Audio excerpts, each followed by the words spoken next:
Hello friends, कैसे हैं आप लोग। उम्मीद करता हूं अच्छे होंगे। My self Rajesh Verma. Friends, आज हम लोग एक नए टॉपिक के ऊपर बात करने वाले हैं और जो कि लोगों की बेसिक प्रॉब्लम होती है वो समझना। अब प्रॉब्लम क्या होती है, पहले मैं प्रॉब्लम डिस्कस कर देता हूं कि कुछ लोगों का ये क्वेश्चन होता है कि हम बिजनेस बहुत पहले से करते आ रहे हैं, आज हमने रजिस्ट्रेशन लिया तो क्या पहले के जो हमने गुड्स खरीदे हुए हैं क्या उस पर इनपुट टैक्स क्रेडिट जो मेरे पास गुड्स बचा है उस पर मैं ले सकता हूँ। उसके ऊपर हम लोग बात करेंगे। पहला क्वेश्चन लोगों का ये होता है। अगला क्वेश्चन ये होता है कि मेरी जो पहले सप्लाई थी वो एग्जम्प्ट सप्लाई थी, यानी कि उस पर टैक्स नहीं था, आउटवर्ड टैक्स नहीं लगता था, आउटपुट टैक्स नहीं था उस पर। तो आज की डेट में अब through exemption of the government उसको टैक्सेबल बना दिया गया है, तो क्या उसका इनपुट टैक्स क्रेडिट वो ले सकते हैं। This is a very big problem. ठीक है, तो I have two question but I want to discuss about whole of the provision of section 18 of CGST act 2017, जहां पे हम आपको ये पूरी बात बताएंगे किस किस हालात में आप इनपुट टैक्स क्रेडिट अपनी किताबों में बुक कर सकते हैं, यानी कि यूटिलाइज भी कर सकते हैं उसको। ठीक है, तो उसके ऊपर आइए जरा चर्चा करते हैं। तो पहली चीज हम यहाँ पे आपको बताएंगे कि जो हम बात कर रहे हैं वो बात कर रहे हैं सेक्शन 18 ऑफ CGST एक्ट 2017, इसके ऊपर हम लोग बात कर रहे हैं। ठीक है, अब इसमें क्या है, ये बात करता है ITC इनपुट टैक्स क्रेडिट की बात करता है इन स्पेशल कंडीशन में बात करता है इनपुट टैक्स क्रेडिट लेने के लिए। अब स्पेशल कंडीशन क्या क्या बन सकती हैं, तो यहाँ पे फ्रेंड्स 4 कंडीशन हम आपके सामने रखने वाले हैं।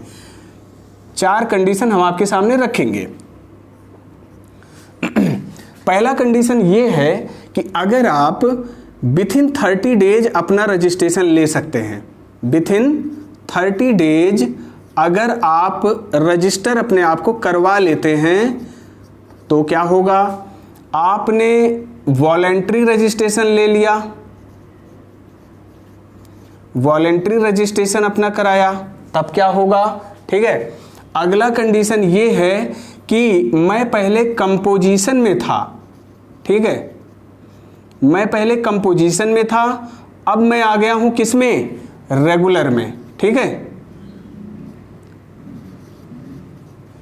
अब मैं रेगुलर सप्लायर बन गया हूं।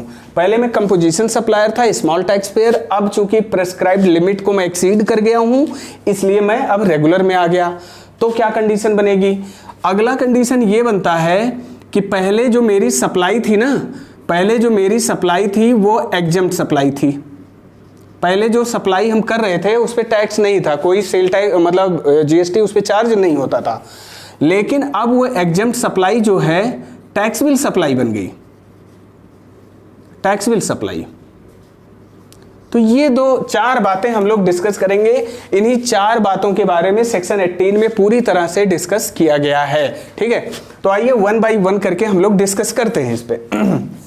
तो पहला, इन दोनों को आप एक नजरिए से देखेंगे। पहली चीज, इन दोनों को कोई भी हालात होंगे आपको सेम सोचना है दोनों केसेस में।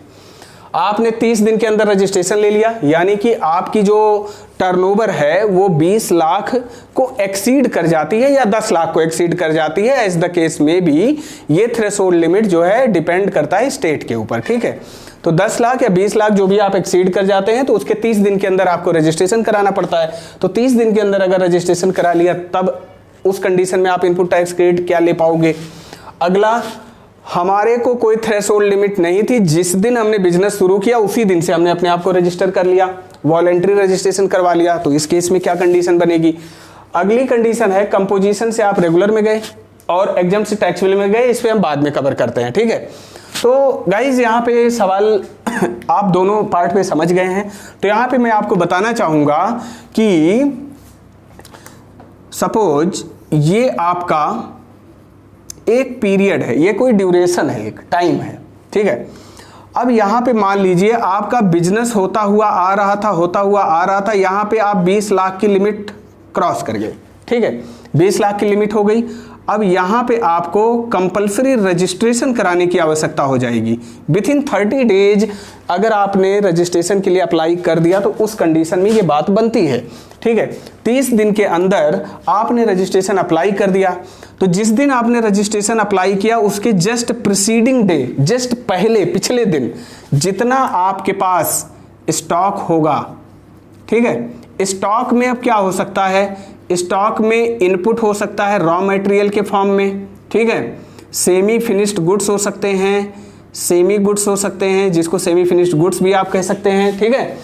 तो इनका इनपुट टैक्स क्रेडिट आप अपनी बुक्स में रिकॉर्ड कर सकते हैं, ले सकते हैं, बशर्ते कि अब यहाँ पे एक कंडीशन और है कि ये जो आपका इनपुट और सेमी गुड्स है, ये इसकी इनवाइस 1 साल से ज्यादा पुरानी नहीं होनी चाहिए।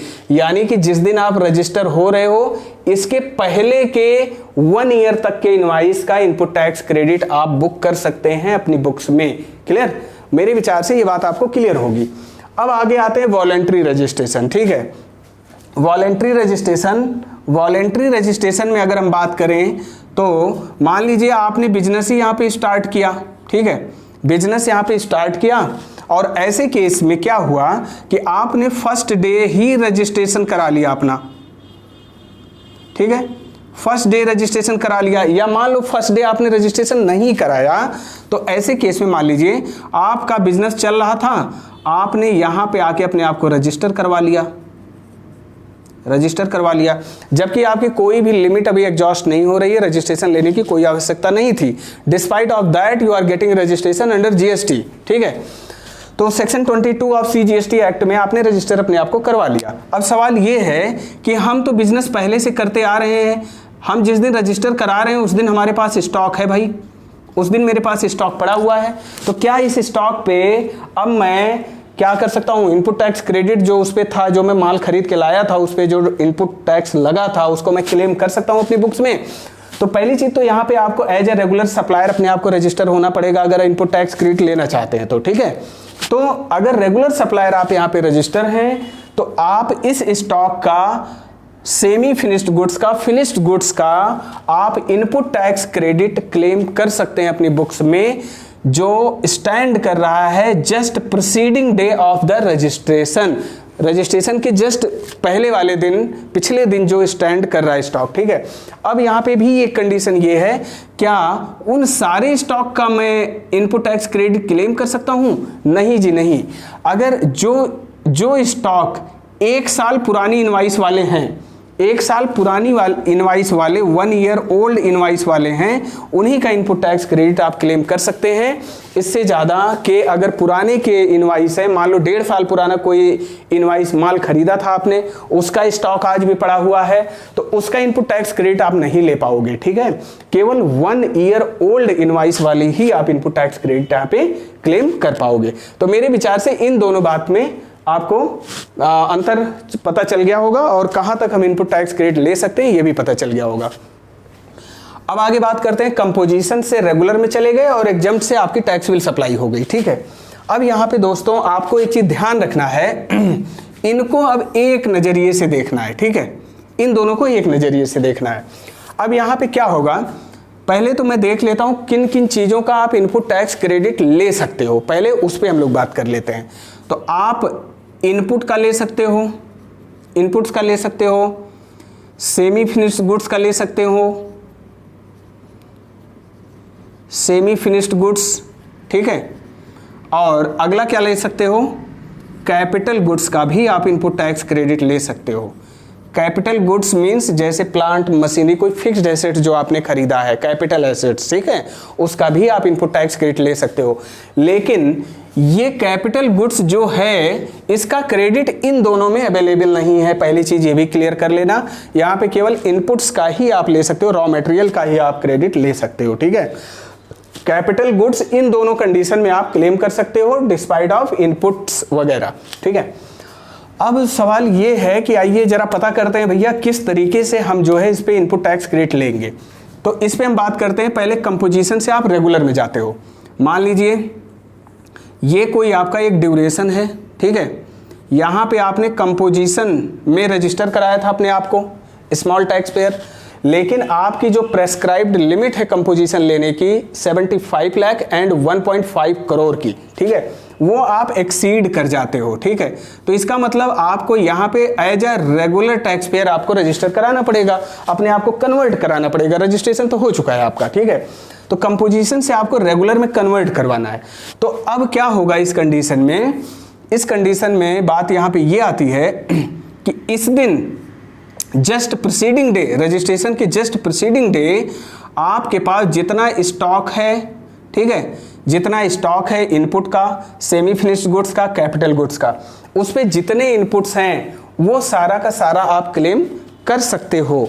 लेकिन यहाँ पे थोड़ा सा आपको डिफरेंस एक समझना है, इनपुट्स सेमी फिनिश्ड गुड्स का तो पूरा का पूरा आप क्लेम कर सकते हो, जितना है पूरा 1 साल पुरानी इनवाइस का पूरा ले सकते हो, ठीक है।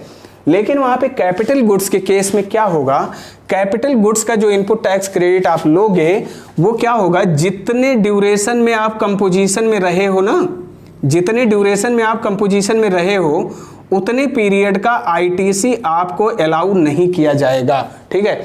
यानी कि अब ऐसे कंडीशन में एक लॉ यहाँ पे आपको अप्लाई करना पड़ेगा, 5% ईच क्वार्टर का आपको इनपुट टैक्स क्रेडिट माइनस कर देना है। यानी कि मान लीजिए कोई कैपिटल गुड्स आपने खरीदा था, उस पे इनपुट टैक्स क्रेडिट मान लो 12,000 रुपए आपने दिया था, ठीक है, इनपुट टैक्स क्रेडिट 12,000 लगा था उस पे, ठीक। अब मान लीजिए आप कंपोजिशन सप्लायर 2 ईयर तक रहे, 2 ईयर तक कंपोजिशन सप्लायर रहे, तो 2 ईयर का मतलब कितने क्वार्टर हो गए, बताइए कितने क्वार्टर हो गए, ये हो गए 8 क्वार्टर, ठीक है, 2 साल तक 8 क्वार्टर हो गया, तो 8 क्वार्टर इंटू 5% ईच क्वार्टर का, यानी कि 40% बन गया। तो इसका मतलब ये हुआ 12,000 का 40% इनपुट टैक्स क्रेडिट आप क्लेम नहीं कर पाओगे, केवल कितना कर पाओगे, 60% ही केवल इनपुट टैक्स क्रेडिट आप ले पाओगे जैसे ही आप रेगुलर सप्लायर में अपने आप को कन्वर्ट करते हो, ठीक है। तो यानी कि आप नहीं ले पाओगे less 5% each quarter into 8 quarter, यानी कि 40% इंटू 12,000, यानी कि आईटीसी का 40%, तो 4,800, ये आ गया 7,200 रुपये। तो इसका मतलब ये आईटीसी आपको अवेलेबल होगा, ये आईटीसी आप अपनी बुक्स में आप क्लेम कर सकते हो, ठीक है। ये बात मेरे विचार से क्लियर हो गई होगी। Same exam to tax bill की बात कर लेते हैं। मान लीजिए यहां से आपकी जो सप्लाई थी एग्जाम सप्लाई थी, ठीक है, और अब जाके वो टैक्स बिल सप्लाई यहां बन जाती है, टैक्स बिल सप्लाई बन जाती है।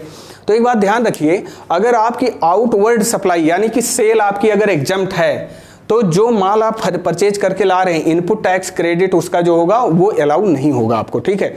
यानी कि अगर आप इनपुट टैक्स क्रेडिट अपनी बुक्स में क्लेम करना चाहते हैं तो आपकी जो सप्लाई है आउटवर्ड सप्लाई वो भी टैक्सेबल होनी चाहिए, ठीक है। तो अब यहाँ पे क्या है, माल तो हम खरीद के ला रहे हैं टैक्स लगा के, लेकिन उसको सेल कर रहे हैं एग्जम्प्ट, उस पर टैक्स लगी नहीं रहा। इसका मतलब जो इनपुट हमारे पास आ रहा है वो लैप्स होता चला जा रहा है, ठीक है। लेकिन अब इस केस में क्या होगा, एग्जम्प्ट सप्लाई जब टैक्सेबल सप्लाई बन गई, यानी कि अब आपके सेल पर टैक्स लगने लगेगा, जीएसटी चार्ज होने लगेगी। तो इसका मतलब जो इनपुट आपके पास आ रहा है उसको आप अगेंस्ट आउटपुट सप्लाई इस्तेमाल कर सकते हैं। तो सेम वही एग्जाम्पल यहाँ पे है, जो कंपोजिशन से रेगुलर वाला था वही हम यहाँ पे समझने वाले हैं।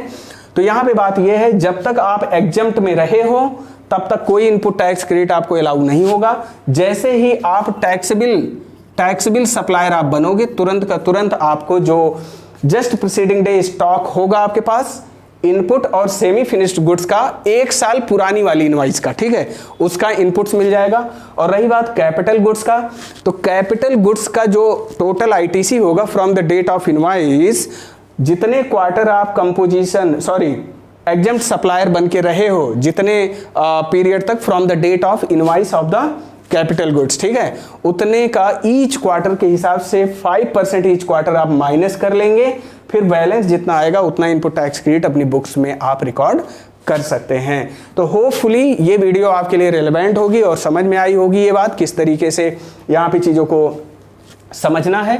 तो सेक्शन 18 इस चीज को, इस लिटिगेशन को, इस प्रॉब्लम को रिड्यूस करता है कि अगर ये कंडीशन आती है तो वहां पे इनपुट टैक्स क्रेडिट आप किस तरीके से अपनी क्लेम कर सकते हो आप, ठीक है। तो होपफुली दोस्तों आपको ये कॉन्सेप्ट अच्छा लगा होगा। Thank you very much for watching this video. और कोई भी किसी की प्रॉब्लम हो तो आप डेफिनेटली हमसे कमेंट बॉक्स में पूछ सकते हैं अपने सवाल को। बहुत बहुत धन्यवाद। Take care.